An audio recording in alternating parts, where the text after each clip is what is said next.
Alright, so now we're going to sculpt an ear in Blender. So I already have this kind of model ear that I sculpted, and we're going to do sort of something that somewhat looks like that. So let's start off by making the actual ear. We're going to make this puck thing afterwards. We're not going to just pull it out of the puck. We're going to make the ear separately because an ear is very distinct from the rest of the head. So I'm just going to make the ear and then make this back section and attach it afterwards. Alright, so first of all, the ear itself is obviously some sort of an ovally kind of a shape, and it's wider here than at the bottom where it's the lobe.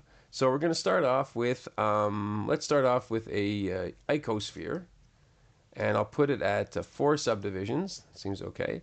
And right away I'm just going to use object mode to just get it into approximately the right proportions first. So I can see that obviously this needs to be flattened, so I'm going to scale it on the y-axis massively so it's more like a flat puck. Maybe not quite that much. Okay. And I'm going to angle it because it is angled. And maybe a little bit smaller than that. And then it's also from the top it's angled because it sticks out of the head. So I'm just rotating it. I'm just rotating it that way, and then I rotated it to the side. So I rotated it like that and then rotated it like that. Okay. And now, very importantly, since I'm going to be sculpting on it, I want to set the transformations. Control A, set all the transformations. Okay, I'll start off by just going into sculpt mode and going and using the grab brush to kind of get the basic shape, the basic contour of the ear to be somewhat okay. So, as I said, this top part is wider, and the widest point is probably about there. And then it kind of curves in, and then at least in this one, the lobe is kind of detached. Of course, you don't have to make it look exactly like this ear. Like, I don't care about that. We just have it there because it's sort of a generic ear. Let's look at it from the top here. The ear itself should be thinner, so I'm going to go into inflate, press 1. So I mean, not 1. And I'm just pressing control at the same time, so I'm essentially deflating it. I'm just going in the back of the ear here and deflating it so it's thinner on that part. And I'm keeping this part thick because this part in the middle is what attaches to the rest of the head. So I'm just kind of making the outside part thinner. And then this part too. Obviously I'm going to carve the hole in the ear in a second, but okay. And then this actually, I'm going to press inflate again because this part should be more out here.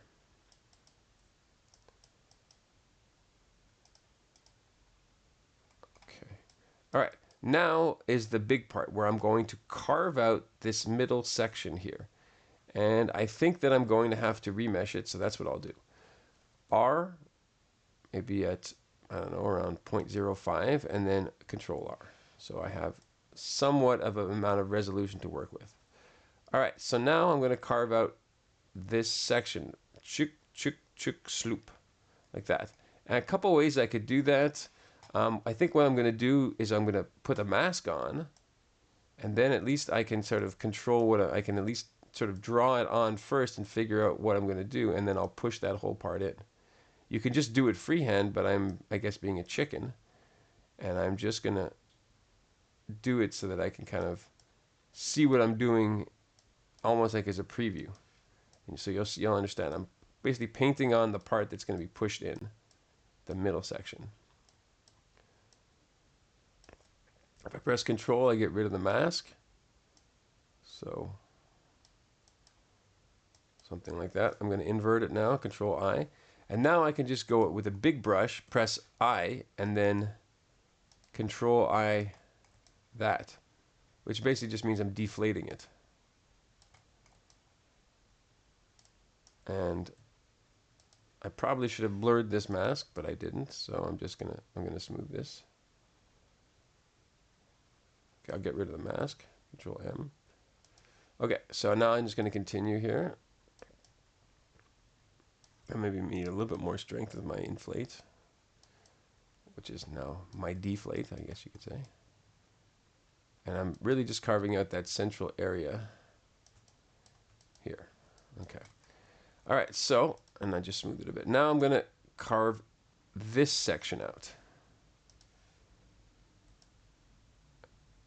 And this I'll just do, I guess I'll just do this freehand. Freehand, man! Now, if you want, because sculpting is much easier with a tablet, and my hand is hurting me because I've been using this mouse all day. But sometimes it's a lot easier if you want to do a more of a clean line to turn on stabilize stroke in the stroke menu. And I don't like it too strong because it's annoying, but just something like that. And then you'll see what happens is that it gives you that little red line, which is essentially slowing down your stroke and making it more even. Now, it's just clearly this thing needs to be remeshed because it's very low poly, but it's okay for now. I'll keep it like that. I'm going to turn off the stabilized stroke because I'm going to just keep going with the regular freehand brush. And I'm still on inflate. It's really the same brush. I've just been using inflate for like the last 5 minutes. I don't think I've switched brushes at all. And I'm really just going with the inflate and kind of trying to copy what I'm seeing in this ear, in this model ear. Okay, once I get it reasonably kind of close, somewhat close, then I'm going to remesh it. So, okay, so now I need to bring out this earlobe. And now I can switch to the grab brush to pull it out a little bit. And one thing about an ear is that you have this kind of Y-shaped area here, and then it pushes in, it kind of curves into here. And again, I guess because I've looked at my ears a lot, I have very pronounced curve from here pushing in like that. Because my ears had surgery on them, so I probably have very weird ears. But I always thought it looked kind of cool. And everyone has that to a certain degree. I have it to a very large degree, but that's just because I'm strange. Okay, so it probably is almost to the point where I need to remesh it because I don't know how much more I could do with this low poly business here. And so, as long as there's nothing really weird, I'll remesh it. And don't be panicked if when you remesh it, it's for the first moment it looks cruddy, because even if you have a higher resolution, at first it will look often less smooth. But then you just actually smooth it, and that's just the surface. It's not so, even if it's high, even if it's a higher poly version, it might just look unsmooth at the beginning. So don't panic. Just use the smooth brush and smooth it down a little bit. Okay, now that I have more resolution, I can, I undid that because my brush was just too big while I was doing that. So use that. Maybe I'll go back to my little stabilized stroke because I am doing these kind of curves here. And it's helpful to have the stabilized stroke because since I am using a mouse for demonstration purposes, I'm going to remesh it again so I can continue. See? Okay, now let's do a little bit more thought here because I'm going a bit crazy. Press 1, I'm going into the regular mode, and we can see that this area here is very much pushed in, which I don't have here. So I'm going to do that. Push this area in so that by contrast, this is out.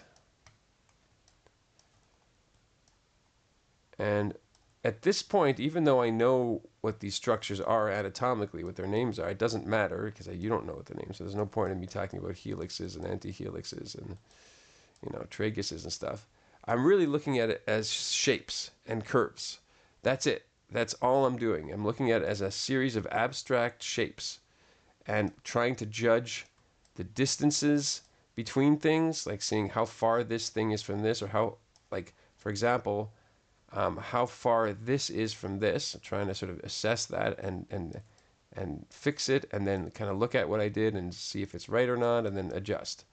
And then I'm also looking at angles of things, like how is the angle of this compared to the real thing, or my model in this case.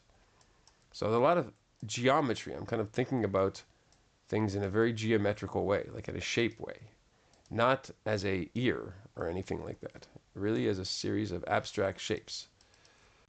And it's kind of the way to go, I think. Even if your anatomy is good, you still have to look at the shapes and positions of things. It doesn't really matter what the names of them are if it doesn't look right. Okay, now I'm just using the grab brush and sort of pushing things around. I'm kind of tucking that underneath there. And pretty soon what I'm going to do is I'm going to make a base and join this to the base before going much further. And I'm really not going to get this ear to a completely finished level at all. I just want it to kind of have a good rough shape. And, you know, show you some tricks. Okay, so let me look at it from that angle. From here, it is weird, because this looks like a big bulge, and it shouldn't look that much like a big bulge. So I'm smoothing that there. Okay. Deepening this part over here. Okay. Now, all right, let's say that we think it's decent, and I'm going to just make the kind of cylindrical base, and I'll show you that you can join objects together and remesh them so they become one continuous object. Okay, so let's say I have this thing here. Get out of sculpt mode, and I'm going to add a cylinder. Control A, cylinder, rotate X 90, make it a little bit bigger, go to the side, scale it along the y-axis. Scale it along the y-axis, I say, because it's really just the basis. And now, okay, now I'm going to move it into a good, decent position. I don't need to look like that. I can even rotate it like I did in the other one. Scale along the X a bit. Okay. And I'm going to move it back so it's not really intercepting with the ear. And now I'm going to go into it and just kind of roughly sculpt this puck so it's not sticking out of the ear, because right now it's blocking the fact that this is supposed to be deep and I have this big puck there. So first of all, what I'm going to do is go into edit mode, select these two faces, which are just n-gons, and go to face and write poke faces, which makes them into triangular fans. Then I'm going to select the whole thing and kind of do what I did before, subdivide it, maybe a few times. And then I'm going to go into sculpt mode. Oh, before I do anything, let me go into object mode and set the transformations. Control A, set all transforms. And I notice as soon as I do that, that the normals have been flipped. So it's a good thing I noticed that. Go into edit mode. If the normals have been flipped, my thing has been turned on. I turned on my face orientation. And that makes me see that my things are all flipped. So I just go to edit mode, mesh, normals, recalculate outside, and now they're okay. Now I can go into sculpt mode and remesh it. I'll do something like that. I don't even know how much that was, but it's not really relevant. I just, you know, did it like that. And I'm going to kind of do what I did there. I'm just going to kind of put a big inflate brush and just inflate the middle of it. So, and now of course now it looks really weird, but that's okay. I just needed to round it off a little bit, so it wasn't just like a giant flat puck.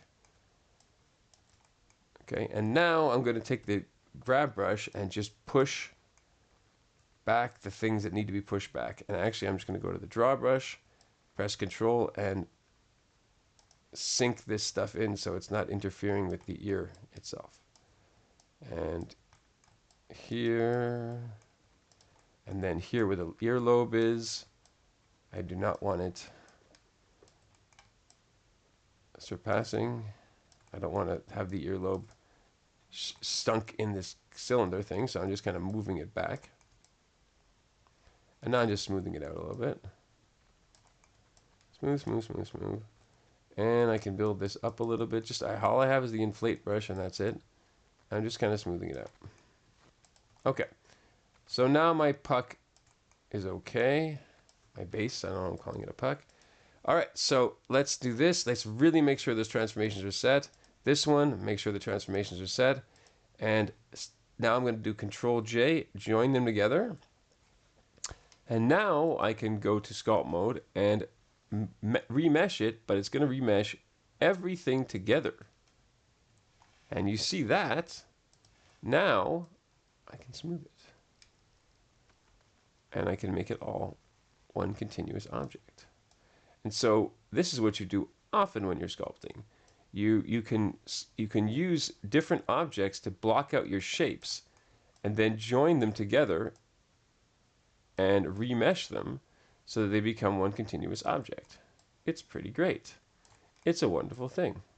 And I'm just smoothing that a little bit, and maybe I'll just do another better, higher resolution remesh, like something like that. And now I'm going to go and do a very, very light smoothing. I just press S, and I'm just going to do a light smoothing so I don't mess everything up. And of course, at this point now, I would go around and I would be sculpting, checking the shapes, seeing what looks good, seeing what looks wrong, and fixing it.